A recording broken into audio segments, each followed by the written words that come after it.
And now we turn to the Paris attacks and the fallout here in southern New England. While France continues to pick up the pieces from last week's tragedy, the debate over refugees is heating up. And first, the latest now from Paris. Tonight, authorities in Italy say they're searching for 5 people flagged by the FBI. The U.S. issued a warning today that parts of Italy could be terrorist targets in the wake of Paris.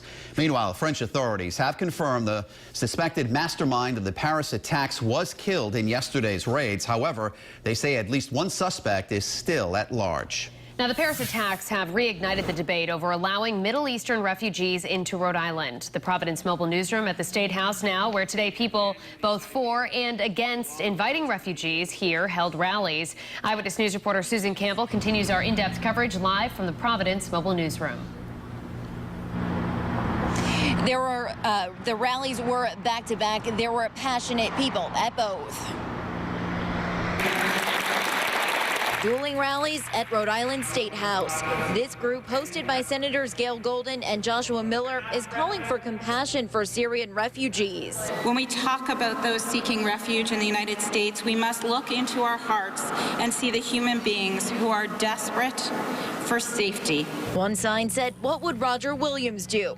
Another said, "Hope for refugees." We raise our voices against the shameful side of humanity that elevates fear of those who are different over helping the vulnerable. About 30 minutes later, a second group led by Representative Robert Nardolillo met in the rotunda with different signs. Stop terrorism and say no to radical Islamists in Rhode Island. This group is calling for increased security and a tighter vetting process for refugees seeking asylum in the United States. We must do everything in our power to be sure that no terrorists come in with them. And I don't think anyone in this room can blame any of those folks for wanting to get out of harm's way. But we have a responsibility to protect Rhode Islanders and Americans over a political agenda.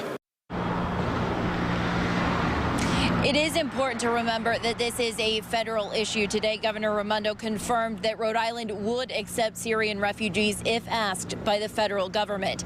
Coming up new at 6, hear from a refugee who was at one rally, the son of a refugee who was at the other.